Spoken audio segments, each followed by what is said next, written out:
Smoke still stitched the night to the river when he found the photograph. A cracked oval of glass cupped in a dented locket, its face filmed with ash yet stubbornly bright, where the fire had failed to lick away a woman's eyes. And as the wind pushed grit along the blackened street and a shutter banged loose from a brick shell, he swore he heard her voice rise from the tiny image as thin as a breath through a keyhole, whispering his name with a hush that carried more heat than the embers under. His boots. He stood in the rubble of a printing shop whose iron press was warped into a question. Oil and sawdust fused into a varnish that sealed the floor like a memory you could not scrape clean. And he tasted cinder while the city groaned around him. 1,000 small collapses, 1,000 private funerals. Somewhere a hymn drifted from a shelter, one verse floating above broken cornices and collapsed beams, and his name came again from the portrait. Softer this time, intimate, like a promise made in a stairwell when the lamps go out. He lifted the locket to his ear as if it were a seashell that remembered homes, and his burned glove creaked, and the press, cooling, clicked in its sleep. A burlap sack flapped against a nail and made a low animal sound, and he knew two things with the clean certainty of a blade touching stone. The woman in the photograph was alive enough to pull him forward, and if he turned away, the ashes of Chicago would never settle inside him. He stepped, heel biting a bent tack in the leather, and followed the whisper into the glow where streets had lost their names. The night the city burned, a picture spoke, and a man decided that a ruin could still answer for a promise it had not made. Hit like, subscribe, and comment the city and state you're watching from. The morning after, when the smoke thinned and daylight found the metal bones of storefronts in the glazed fields where glass had run like rivers, he kept the locket in his fist and walked among crowds that moved with the quiet of a congregation, leaving a grave, each person inventorying losses aloud so their tongues would not forget. A cradle, a ledger, a violin, a ring. Official voices began to rise behind wagons and tables, measuring the catastrophe with clipboards and phrases about districts and plans. And beneath that careful talk lay a rougher music of blame that snapped and hummed through alleys where water still steamed. He learned quickly that the city would be rebuilt by men whose boots were already clean, and that any hand not stamped by a committee would be told to wait. And waiting would mean watching others step past your threshold with permits you were not allowed to see. He tasted bitterness in his own mouth and told himself it came from soot, not from the memory of a woman he had never met who knew his name as if they shared a secret staircase. Around him, hymns kept surfacing unbidden, a rescue line for throats that needed orders to keep moving. He tightened the leather strap on his burned boot and made a vow to the voice in the locket that he would find her owner, and by finding her, he would earn back something the flames had taken that did not belong to the flames.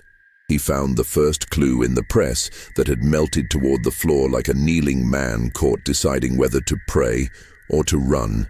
Iron understands pressure, and pressure leaves a map. On the rim of the platen, where heat had softened the world into waves, he read a name half swallowed by blistered metal, a surname that could belong to a paper, a photographer, or the kind of merchant who buys silence with ink. He scraped gently with a strip of hardwood until the letters freed themselves. A printer of carte de visite, a workshop near the river where portraits were copied and carried in pockets like traveling altars. A page of type lay fossilized in the varnish of oil and sawdust, and from it he recovered a street that no longer existed except in memory and in the mouths of those who insisted on the old map, while officials drew a new one. The smell of lamp oil lingered, sweet and throat-slick, and from a joist hung a hymn book with edges curled like leaves in late heat. He slid the locket into his shirt and took the hymn book down, not for the tune, but for the names penciled inside the back cover. A list in a careful hand, 10 women, and the words sitting beneath them like a bench. He recognized none, and yet the whisper in the glass seemed to lean toward 2 of the names, as if memory had weight. Outside, the city's talk shifted. Relief wagons groaned. A committee clerk announced that claims without papers would not be seen. Papers had burned. He watched a man hold out both hands as if to show he had nothing left to carry a stamp. The clerk looked past him and wrote another name. The iron press ticked as it cooled, like a survivor who could not fall asleep. Why did the two names in the hymn book feel warm in his palm, as if pressed by a living brow? And what would he owe the city if he followed the warmth to its source? He set out toward the river, where the wind carried a cooler note and the stink of soaked grain from warehouses whose brick had sweated molten lines, and he understood that the city would be rebuilt twice, once by hands, once by stories. The official story would choose straight edges and clean heroes, and anything that bent would be called a flaw of character, not of heat or wind. The other story would be buried in kitchens and church basements, told low, full of the way people had lifted neighbors through windows or held the door while flames braided the stair. He meant to listen to the second story. On the ruins of the portrait shop, he found a scrap of card that had fused to the face of a charred crate. The card held a faint impression of a woman whose eyes were turned slightly away from the lens, as if listening to a voice behind her. The effect matched the locket so closely, his skin prickled. He asked along the way about the printer's name and learned that after the fire, someone had seen him hauling a hand press onto a cart, a defiant rescue, and that the cart had not reached the bridge. A wheel had buckled in heat, and men had scattered when barrels in a riverside shed began to pop. He followed that trail to the water and found the bent ring of a wheel, half buried in soot, a circle with its faith worn thin. He slipped his thumb through it and thought of a ring that once belonged to the woman in the glass. The wind pushed a charred hymn page across his boot, and he read a line about being nearer to the source of help. A line so overused the tongue wants to mock it, yet in catastrophe it fits like a boot to a stirrup. He looked up and saw a woman on the opposite bank holding a burlap sack against her chest, not in hunger but like a shield against being counted. Why would a sack need guarding unless there was a name inside it someone wished to keep off a list? He crossed, soles sliding on ash-slick boards, and the woman watched without stepping back. She had the guarded stillness of those who have been told that questions are debts, and her eyes left and returned to the locket's chain, where it glinted at his collar.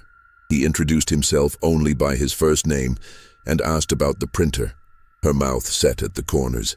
She said that names in this city had become a currency you do not spend unless you are certain the buyer will not come back for your house.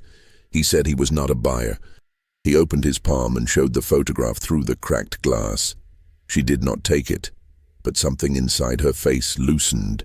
The moment on a frozen river when you hear a deep sound and know the ice is shifting, but not breaking. She said the printer's daughter sometimes sang in the evenings to drown the thoughts that come when benches are full and walls are thin, and that her voice had the steadiness of a woman pouring tea while the windows rattle. He asked where. She pointed toward a sanctuary raised under a temporary roof, boards laid plank by plank with the speed of grief that does not wait for perfect measurements. She said that last night the daughter had sung a hymn whose ending note does not resolve, as if the singer knows not all doors close when they should. The woman held the burlap sack tighter and asked what he would give to know the name written on the tag inside, and whether he understood that some names were being traded for permits, while others were being traded for silence. He told her the only thing he had that mattered was a vow to return the locket to its owner. She said vows are cheaper than nails until you drive them through your own hand. Would he still hold the locket when it burned him? At the sanctuary he found rows of benches that smelled of sap and smoke, and a congregation arranged by need, not by map, with families stitched together by chance and neighbors who had met only when a wall fell between them and left no choice but to see one another. On a crate, a young woman tuned a borrowed violin whose varnish had bubbled in heat, and as she tightened a string, the instrument gave a small cry like a bird finding a thorn, the sound half grief, half instruction. He stood at the rear and waited for the tune, but the first sound she made was not music at all. It was a name spoken as if she were calling someone up the stairs, and knew the stair would answer under each foot. It was his name.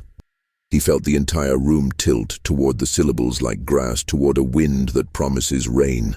The locket warmed against his chest, and he understood that this was the voice he had heard in the glass, not trapped, but carried across the gap between image and breath by the hunger of a city to believe that something, anything, could tell them who they still were.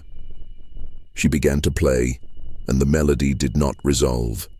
It climbed one step and waited there, as patient as a balanced coin, refusing to fall.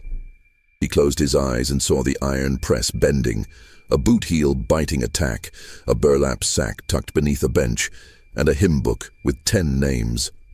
When he opened them again, the young woman's gaze met his with the calm of a person who has already crossed the burning street.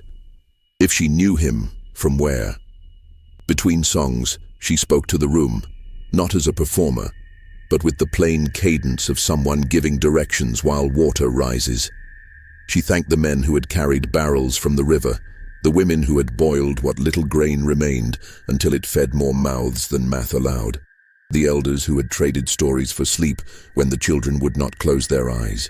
Then she told a different story, in a tone that made listeners glance at the door as if posted guards might object. She said that some claims would never be seen, because they were signed by hands the committees did not recognize as deserving, and that under the new lines on paper, older neighborhoods had been erased with a stroke so that warehouses could grow where houses had stood. She did not say the word for this practice, and yet everyone in the room understood it. She asked for prayers for a printer whose cart had failed at the bridge, and whose plates had sunk into the river like coins wished into a well that gives no water back. He felt the locket thrum against his skin, as if the portrait were a pulse trying to climb into daylight. The young woman glanced again to the rear, and this time her eyes did not slide off him. She stepped down from the crate and walked the aisle with a composure that made a path through people without displacing their grief. She stopped before him and said his name again, softly, as if correcting the way the air had pronounced it. He tried to answer, but the room had grown silent in that way crowds do when the next sound might start a riot or a wedding. The burlap sack near the bench rustled. Was the name inside it the one she did not want the officials to hear? She asked him to step outside, and when they reached the shadow of a half wall that still remembered curtains, she opened her hand to show a small metal plate, the size of a palm, etched with lines that had survived the fire, with a stubbornness that felt personal. The plate held the same face as the locket, turned a fraction toward something the camera could not see, listening.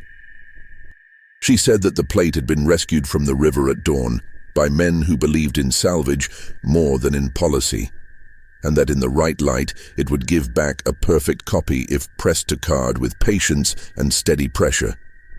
He told her the press he had found was injured but not dead, that iron can be coaxed when spoken to like a mule that has known only bad owners. She studied him then, as if measuring whether his words were made of the kind of metal that holds up roofs. She said the portrait belonged to her mother, and that her mother had gone missing on the second night of the fire after telling her to sing loudly enough that no one would be able to ask questions while they searched. He held out the locket and said he thought the portrait had spoken his name because ruin makes the living and the lost share a hallway for a while, and some voices cross rooms they could not cross before. She did not smile at the poetry. She asked whether he knew the cost of moving a thing from shadow to light when men with clean boots had decided how bright the light is allowed to be. He said he knew only that when a photograph whispers, "You do not ignore it." Somewhere beyond the wall, a committee clerk repeated a list. Somewhere, a hymn began its unresolved note. Would the first print pulled from the wounded press be proof enough to claim a person back from a system that preferred ashes to names? The first day after the fire had the color of cooled iron, a flat gray that made every remaining wall look like a gravestone hammered into the earth by a careless giant, and he walked through it with the locket pressing a dull heat into his chest, as if the portrait inside were awake and impatient. The street names had burned, their signs curled into metal tongues so people navigated by memory, rumor, and the shape of what had not fallen. He passed a bakery reduced to a single brick arch, blackened like bread left too long, and the smell of scorched rye still drifted from its belly. A boy searched the rubble with a bent spoon, digging for nails he could sell by the handful, while a man in a tall hat read out a list of neighborhoods that would be replotted for the common good, which meant that houses built by hands without the right ink on their papers would not be rebuilt at all. The crowd listened with the stillness of people waiting for rain that will not come, and he saw in the hollows of their faces a knowledge older than fire, that some flames burn longer on paper than in timber. He kept walking, the hymn book names half memorized, the bent wagon wheel tucked under his arm like a question, and the iron press still ticking in the back of his mind, a wounded animal that refused to die. The first clue came not from an official ledger, but from an old man kneeling by a cracked drinking pump, polishing its handle with a rag dipped in muddy water, as if the pump were a relic that could still bless. The man said the printer's daughter had been seen speaking to a committee agent who carried a rule book thicker than a family Bible, and that afterward she had vanished into a boarding house where no tenants were listed, yet the windows glowed at night with lamplight that flickered like someone debating whether to stay or run. He thanked the man and moved on, boots crunching over glass that once framed wedding portraits, graduation photographs, and the kind of family images taken not for vanity, but for proof that people had truly stood together in one room, breathing the same brief air. In the ruins of a hardware store, he found a scatter of hinges welded together by heat, metal fusions that made nonsense shapes, like letters in a language meant for the dead. He pocketed a small hinge with teeth like a jaw, thinking it might belong to a box or a diary the fire had not opened. He crossed a boulevard where the cobblestones sweated tar, and there the burlap sack appeared again, this time resting on the steps of a temporary relief station. A woman guarded it with the same posture as before, back straight, arms folded, eyes watching the street more than the sack itself. He did not speak to her, only nodded once, as if acknowledging a shared code. She did not nod back, but her fingers tightened around the sack's rope tie, and he understood that a name inside it was still unsafe. The committee's wagons arrived, men jumping down with clipboards, listing totals of bricks and beams, never of bodies or promises. Their jackets were clean, their boots unburned. They asked who owned which lot, and when no one could prove ownership, because papers had turned to smoke, they wrote new names, each stroke of the pen erasing a lifetime of sweeping porches and mending shutters. The crowd murmured, but the murmurs stayed low, the way a dog growls when chained. He walked on until the riverbank came into view, its surface blackened with floating ashes that looked like lilies bred for a funeral. The smell of charred grain thickened the air. A warehouse had burned so hot that every seed inside had cooked and burst, turning the water slick with starch. Children scooped handfuls of it for paste, unaware they were stealing from a river that could no longer feed fish. He knelt by the quenched wheel he had found earlier and traced its warped rim with a thumb. A wheel is a promise. Rotation, return, continuity. And the fire had bent this promise into an oval, an eye with no pupil. He lifted it and saw the outline of a footprint in the soot, small, likely a woman's. It led toward the bridge that no longer bridged anything. Its planks collapsed into the current like a broken jaw. He followed the print until it vanished at the water's lip, replaced by the drag marks of a crate or a press. That was where the printer had tried to save his craft and lost it to the river. He stood, listening. The city had a new sound now, a steady tapping like a clock that had survived but refused to chime the hour. It came from the direction of the half-melted press. He returned, and there it was. The press, cooling, its metal shrinking and expanding as if breathing in slow pain. He laid a palm against it. The warmth was almost human. He thought of the portrait plate the daughter had shown him, how it needed pressure and ink and a firm hand. This press however broken, could still carry her mother's face back into the world, and that prospect put a fracture in his chest he could not name. He stared at the Platon scarred with the half-eaten surname and realized the missing letters were not gone. They had sunk deeper, engraved by fire into an inner layer that could only be revealed by scraping away the ash. He picked up a sliver of glass and began to scrape, the act careful, reverent, as if waking someone who had chosen to sleep through the flames. When the final letter emerged, his breath halted. The surname matched one on the hymn book list. Not the first, not the second, but the fifth, a name he had nearly ignored. That meant the hymn book was not a list of mourners or donors, but something more dangerous.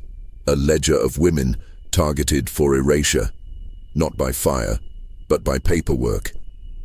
Each name a house. Each house a place officials wanted cleared. The printer's daughter had been singing not only grief, but resistance, her melody a code to gather those still counted as invisible. He felt the locket throb against his shirt like a second pulse, and the air seemed to tighten, as if the city itself were holding its breath. Near the press lay a broken window frame, its glass gone, but the putty still soft. Someone had pried it free recently. He touched the edge and found a faint track of red, not blood, but sealing wax, the kind used on legal envelopes. It meant documents had been hidden here, pulled free before the fire reached them. Someone had known which papers mattered and saved them, not for officials but for a reckoning yet to come. He searched the rubble and found a slat of wood etched with a grid, each square labeled with a street name that no longer existed on the new map. A counter-map, the true map, one that refused to forget.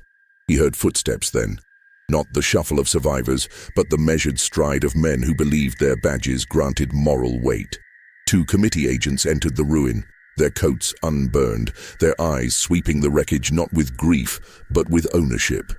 He crouched behind the press, breath silent.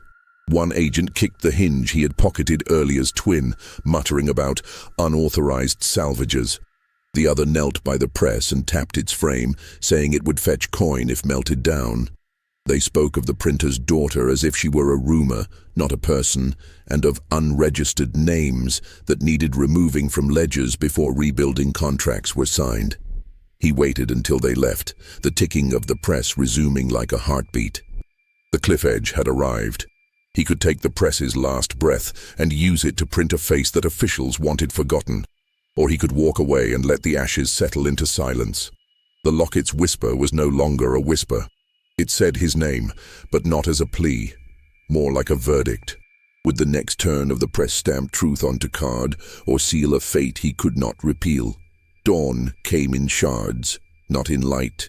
Each sliver caught on the jagged skyline where chimneys had collapsed into teeth, and he moved through it with the certainty of a man already counted among the missing. The press was wrapped in canvas and hidden beneath a broken pew in the sanctuary, its metal throat still warm from the scrape of his hands, and the plate bearing the woman's face lay inside the hymn book, thin as a secret someone meant to pray over instead of speak aloud. Outside, the committee's wagons clattered over cobblestones, their wheels clean of soot, the way only privilege stays clean, and the clerks inside repeated a familiar litany: new boundaries, new deeds, new owners. Those who had lived in the burned blocks were temporarily displaced, a phrase so soft it almost sounded like mercy, yet everyone knew that when rich men say temporary, they mean gone before you can breathe twice. The river carried more ash than water now, and every current seemed to whisper that names, once erased from a ledger, take longer to return than a building raised from brick. He tightened the strap on his burned boot, feeling the tack he had stepped on press into leather, a reminder that pain is the most reliable wake-up call the world ever made. He had a plan, or at least the bones of one. Find ink, resurrect the press, pull the first proof of the portrait, and place it in a hand powerful enough to force the city to remember the woman, not as rumor, not as ghost, but as legal fact. The problem was that power had already chosen a side, and it was not the side of burned shoemakers or vanished mothers. It sat in the pockets of men who talked of Improvement, a word that always meant loss to those without papers. The daughter of the printer had agreed to meet him again, but not in daylight, not where a badge could see. She had circled a corner on the counter map, a place the fire had bitten but not swallowed. A cluster of row houses still standing like stubborn teeth in a jaw of rubble. He walked there now, hymn book against his ribs, the locket's chain whispering against his shirt with each step, as if urging him forward or warning him back. He found her in the shade of a doorway that had been scorched into lace, the wood charred in patterns like burned embroidery. She wore no shawl, only a soot-grey dress that matched the city's new uniform, and in her hand she held a folded scrap of card, the same kind her father had printed for years, sold in stacks to immigrants who wanted proof they had once been young and full of light. She pressed it into his palm. Proof of skill, she said. Not of identity, identity could be disputed, but of craft, something the committee still valued because they could tax it. The card bore a faint image already half lost, a child with one shoe undone. He asked how long the printer had been missing. She said she did not count time in days anymore. She counted by voices that went silent. Her mother was one silence. Her father was becoming another. A sound cut through the street. Brass buckles, measured steps, the rhythm of men who know the law follows them, not the other way around. She slipped back into the doorway's char, eyes hardening. The committee agents turned the corner, their ledgers thick, their pens ready to thin the city of people it did not want. One of them read aloud from a list. Unregistered daughters of tradesmen, occupants without certified deeds, unauthorized salvagers. That word again, salvager. In their mouths it meant thief, even when the thief was only taking back what the fire had not finished stealing. The girl's fingers brushed the hymn book under his coat, a silent question. Will you run or stand? He gave no answer, only reached for the bent wheel tucked under his arm. An object ancora, a burned circle that had carried nothing yet represented everything the fire had tried to sever. He held it up as if showing scrap, but the movement blocked the girl from view. The agents passed, uninterested in ruins unless the ruins held deeds. When the echo of their boots faded, she exhaled. She asked whether the press could still speak. He said iron never forgets what it was built to do. She said words were not enough. They needed an image, something undeniable, something that would choke a courtroom the way smoke had choked the city. He opened the hymn book and showed her the plate again, the face of her mother etched by chemistry and light, waiting to be reborn in ink. Her eyes filled, but not with tears, more like with decision. She said there was ink, but not for sale, not for coin. Ink was now contraband, kept by a man who had betrayed half the block in exchange for clean boots and a guaranteed lot when the rebuilding began. His warehouse stood near the water, guarded not by chains but by the threat of being removed from the rolls, which in this new Chicago was a punishment worse than prison. To be removed from the rolls was to be untallied, uncounted, untethered from the story the city would tell about its rebirth. She said if he wanted the ink, he would have to walk into the warehouse and speak his name to a man who already knew it, and knew the bounty on names like his. He said he would go. She warned him that some debts were being paid in disappearances. He replied that he was already walking beside the vanished, and the only question left was whether he would go silent or drag someone back from the dark with him. They parted without touch. She left a single thread of her sleeve snagged on the burned doorway, like proof she had existed in case the street tried to forget. He made for the warehouse. The door was not locked. That meant either welcome or trap. Inside, barrels of ink were stacked to the rafters, each sealed with wax the color of dried blood. A man sat at a desk, ledger open, pen drying in its own shadow. He did not look up right away, as if humans were less interesting than numbers. When he finally raised his head, his expression was that of a banker greeting a debtor who had walked into the vault alone. He said the committee had been asking about a man carrying a bent wheel and a hymn book. He said the fine for unauthorized salvage was now higher than most men earned in a season. He said there was a reward for information on any person attempting to reprint unregistered faces, especially women listed as missing, presumed perished. He did not ask whether the protagonist was such a man. He simply waited for fear to answer for him. But fear did not speak. He laid the broken wheel on the desk. He laid the card of the shoeless child beside it. He said he had come to trade, not for coin, not for safety, but for ink. The man laughed, a sound as dry as paper curling in flame, and said ink was worth more than water now, because ink wrote the future.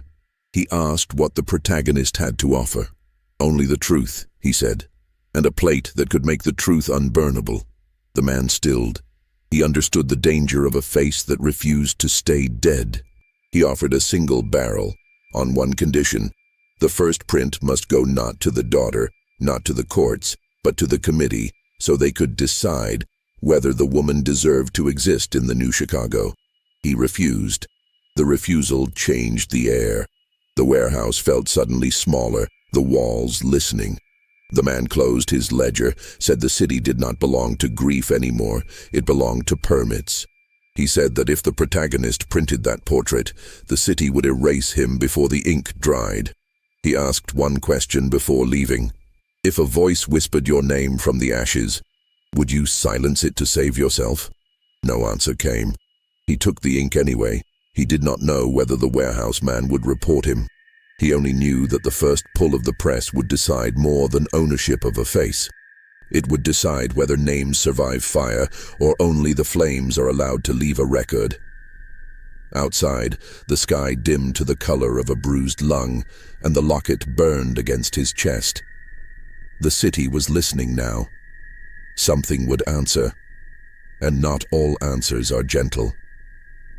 Night did not fall that evening so much as it settled, like ash learning how to be darkness, and he hauled the barrel of ink through streets that no longer remembered their own names, each step leaving a print that the wind tried to erase before it dried. The hymn book was tied beneath his coat, the plate pressed flat against his ribs, and the locket beat like a second heart, out of rhythm, impatient. He knew the moment he set the barrel beside the wounded press, there would be no turning back. A face pulled from fire is more dangerous than a weapon, because weapons kill bodies, but faces kill lies. And this city had just spent a fortune on lies. Lies about ownership, lies about who belonged, lies about whose names deserved to stay scripted in stone, and whose should remain smoke. The sanctuary was empty when he returned, benches still warm from those who had prayed not for salvation, but for proof. He lifted the press from its hiding place beneath the broken pew, felt the weight of metal and purpose. The platen was cracked, hinge warped, but it would close if coaxed, like a jaw that had lost teeth yet could still bite. He set the barrel down, pried its wax seal with a shard of pew wood. Ink bled out slow and thick, black as the moment before thunder. He dipped his fingers into it, rolled the ink between thumb and forefinger. It held. It would cling to paper the way guilt clings to a name. He worked by lamplight that flickered with the exhaustion of a wick not meant to live this long. He inked the plate, laid paper scavenged from a ruined school desk, and lowered the press. Metal groaned. Wood shuddered. The city seemed to inhale. Then, with one sharp pull, the platen closed and history, real unapproved, touched paper again. When he lifted the sheet, the face looked back. Not ghostly, not damaged, almost serene. Eyes a fraction turned, listening, exactly as she had been before the fire. He felt a tremor run the length of his arm. This was the first proof, the rebirth, the crime. He turned and froze. The printer's daughter stood in the doorway, hair undone, soot on her cheek like war paint. She stared at the portrait, and for the first time since the fire, her lips parted in something not quite a smile, not quite a sob, more like a release too fragile to touch. She said one word. "Mother." He handed her the sheet. She held it as if it might evaporate like breath on glass, and then she asked the question every survivor eventually asks. Who will we give this to so they cannot say she never lived? Before he could answer, a knock shook the door like a verdict. Not fists, rifle stocks. The committee had come. They did not shout. They did not need to. Their silence was the voice of power that believes its presence alone is law. 3 men entered, coats stiff, pens tucked into pockets like daggers. One held a ledger so new it still smelled of glue. The other 2 carried the kind of weapons issued not for war but for order. The leader spoke without raising his voice. He said that unauthorized printing was a violation under the new emergency statutes. He said that reintroducing unverified persons into public record constituted fraud. He said the name of the printer's daughter as if announcing a funeral notice. Then he asked to see the sheet, not the press, not the ink. The sheet. The daughter stepped forward, sheet hidden behind her back. She asked whether names died when paper burned, or whether they died when men stopped reading them. The agent didn't answer. He repeated his request. His voice was still calm, but calm from a man with power is just a quieter kind of weapon. The protagonist stepped between them. He asked if the committee intended to erase the dead, or merely the inconvenient. The agent replied that the city needed clean records to rebuild. He said ashes made messy ghosts. He said if the woman in the print truly lived, she should have survived like everyone else who deserved to. The room changed temperature. The daughter lifted the portrait, holding it like a shield made of memory. She asked whether survival was now proof of worth. The agent reached for the sheet. The protagonist struck his arm away. That was the moment. The point of no return. Guns lifted. Ink dripped. The press ticked like a bomb, learning how to count. The agent warned that assaulting a committee officer carried the penalty of removal from roles, from protection, from the right to exist legally. He said they would not kill him. They would make him nameless. The protagonist said a name spoken in the ashes is still louder than silence written in gold ink. The agent gestured, and one rifle swung toward the daughter. That was when the hymn book fell from his coat. It hit the floor open, pages splayed, and the list of 10 women stared up like an unburied truth. The agents froze. They knew the list. They knew those names were not supposed to survive the fire, let alone regroup. The daughter knelt, and with one slow, deliberate motion, she dipped her finger into the spilled ink and pressed it onto the name of her mother, turning her from graphite into ink, from penciled maybe into printed fact. She looked up and said, "Erase her now." The room pulsed.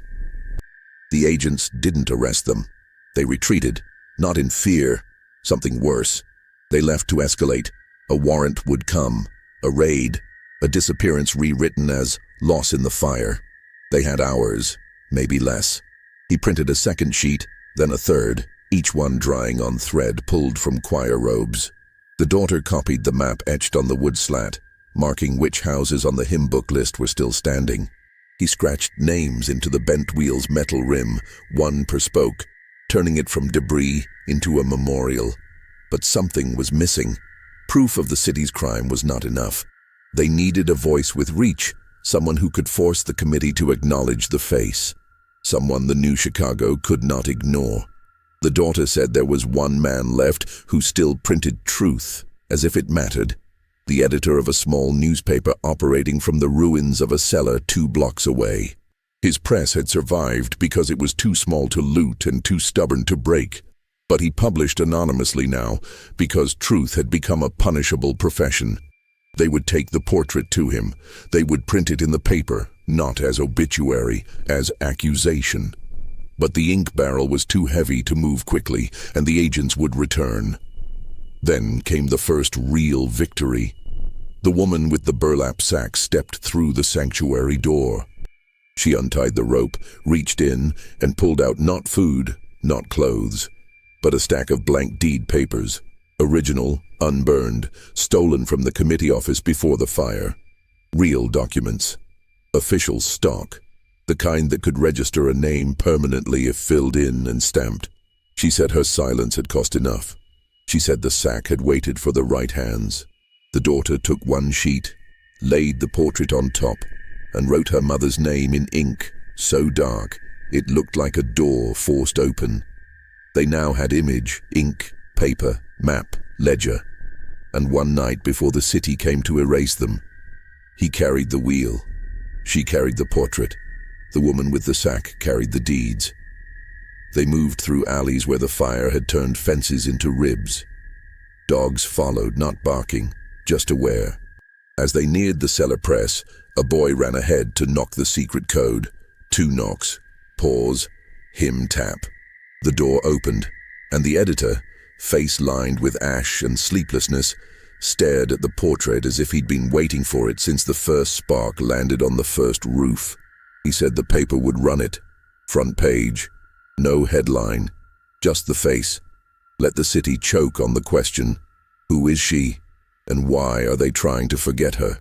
It was enough. It should have been enough. But the committee moved faster than belief. The cellar door slammed. Bootsteps. Rifle stocks. Torches, because fire still ruled the city even when there was nothing left to burn. The editor shouted for them to run through the coal chute. The daughter handed him the plate. He handed her a single printed sheet, still wet, folded once like a promise. Then the committee broke in. That was when the ink barrel tipped. Black flood across the floor. Footprints everywhere. No one would know who printed what. The perfect sin. He grabbed the daughter's hand and leapt down the chute, wheel banging metal, locket burning. Above them, the editor shouted one last sentence before the torches reached him. Once a face is printed, it never dies. They landed in darkness, alive, hunted. But the portrait had multiplied, and so had the truth. They did not sleep. Night had become a currency spent only by those with protection, and protection was a luxury bought with silence. They had none to spare. The coal chute emptied into a corridor of stone that smelled of damp rope and spilled lamp oil, and as they crawled toward daylight, the printed sheet, folded once, still wet, beat against his chest like a second locket.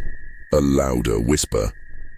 The daughter held the hymn book tight, its list now half inked, half threat, and the woman with the burlap sack carried the blank deeds as if they were newborns. Fragile, unsigned, but already alive. Somewhere above, the editor's voice vanished, not in a scream, not in a shot, just gone, absorbed into the same silence the city used to erase. They emerged behind a slaughterhouse whose walls still steamed from the heat of the fire and the heat of living blood. The sky was a dull bruise.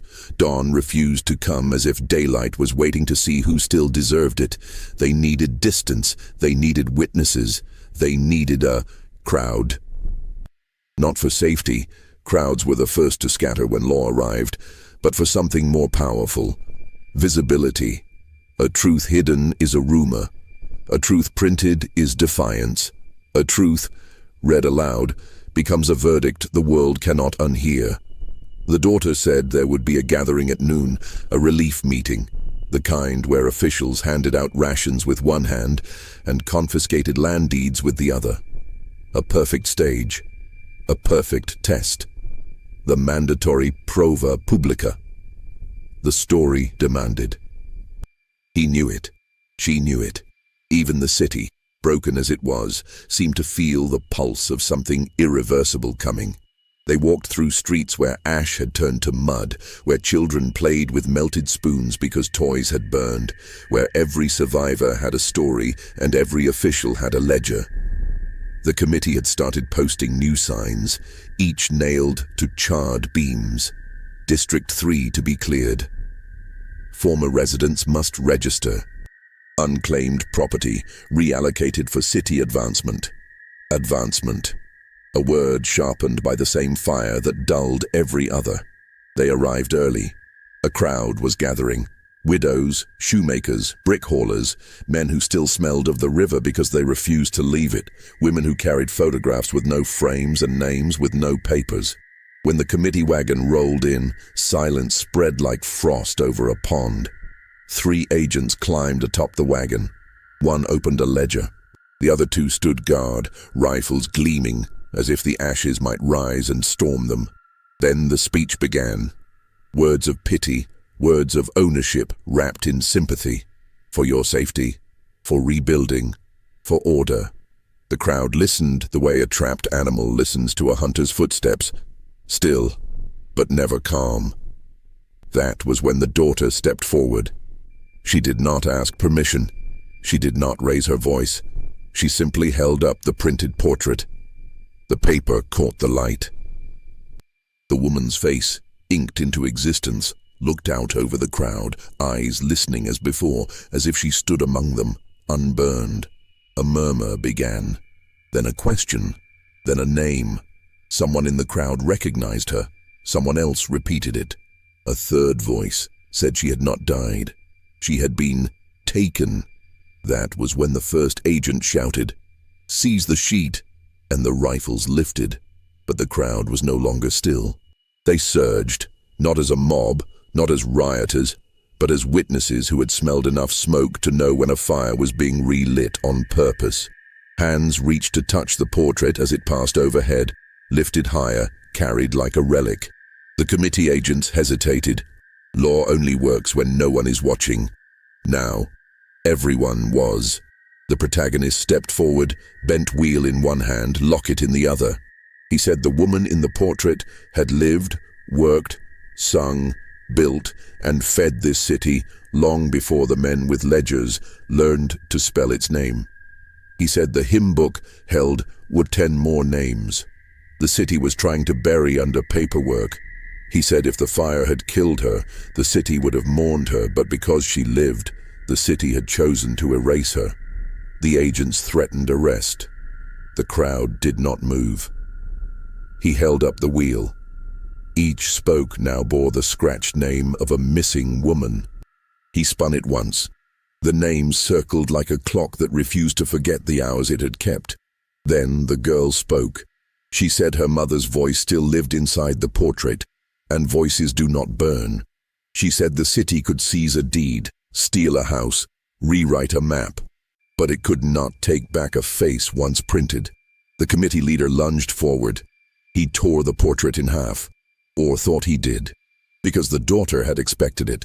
The torn sheet in his hand was a decoy, a blank sheet smeared with ink to resemble the real proof in dim light. The real portrait, folded, sealed, and hidden, was already in the hands of a boy who had slipped through the crowd and vanished into the alleys. The truth was now in motion. It could no longer be seized. The committee ordered the wagon to advance. Rifles lifted again. The crowd parted, not in fear, but in calculation. They would not fight. They would meister watch. Aizu. That was more dangerous than rebellion. A rebellion can be blamed. A witness must be answered. The agents seized the daughter. The protagonist stepped between them. The rifle butt struck him across the ribs. He did not fall. He looked the leader in the eyes and said, "If a name dies on paper, it does not die in the mouth. We will still speak her." That was the line that turned the crowd from witnesses into record, because someone repeated it, then someone else, then 10 voices, then 50. Then the whole square. A chant with no rhythm, no leader, no banner, just one defiant truth. We will still speak her. The agents froze. A chant is harder to arrest than a person. The protagonist met the daughter's eyes, and there, in the crush of bodies, in the rising heat of something no fire had started, he made the undecision without return. He gave himself up, not to save himself, but to buy her time. He let the agents seize him, rifles at his back, ledger ink ready to erase him. He did not resist, because resistance was too small a word for what came next. He spoke one sentence, loud enough for every ear. "Go print the rest." And she ran, not away, forward, toward the press, toward the plate. They marched him through streets that no longer had names, only memories, past walls blistered into shapes that looked like the city was still trying to scream through stone. The committee agent said nothing, because men who believe in paperwork more than people never waste breath on the accused. His hands were tied, but not his voice, and that was the mistake they kept making.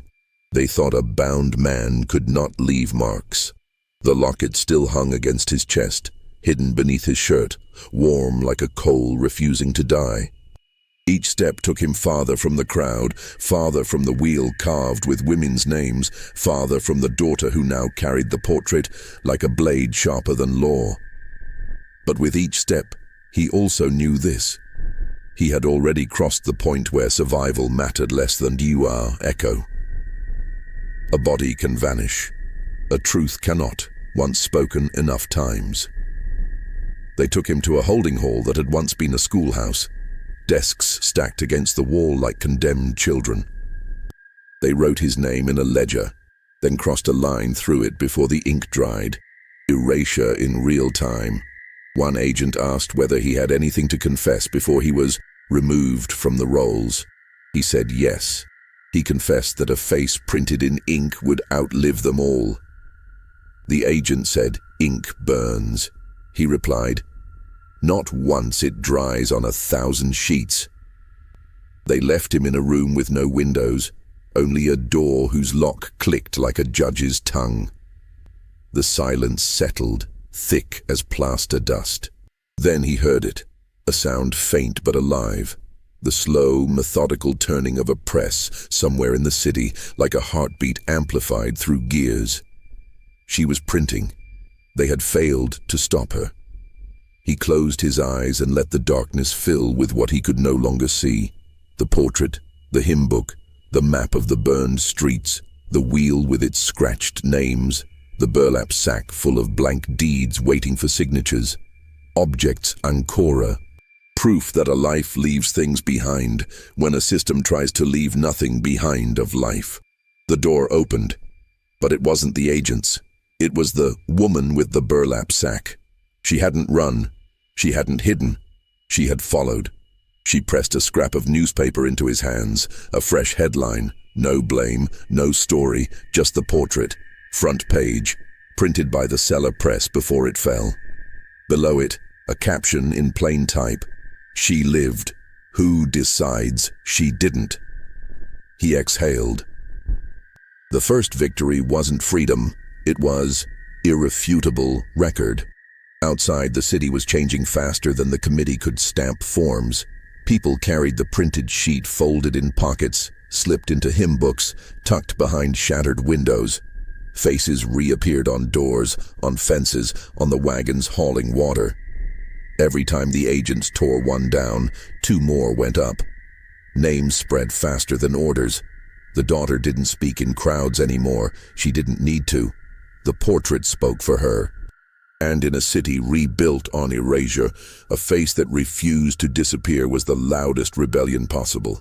The committee panicked in the polite way powerful men panic. They passed new rules, stamped new seals, issued new warnings about forged identities. But the people had learned the truth older than fire. The moment a story belongs to the crowd, no office can unwrite it. The woman with the sack unlocked his hands. She said the agents were distracted, chasing papers instead of people. She said they had thrown out so many old records they could no longer tell who was legal and who wasn't. She said, chaos is the only fair ground the poor ever get.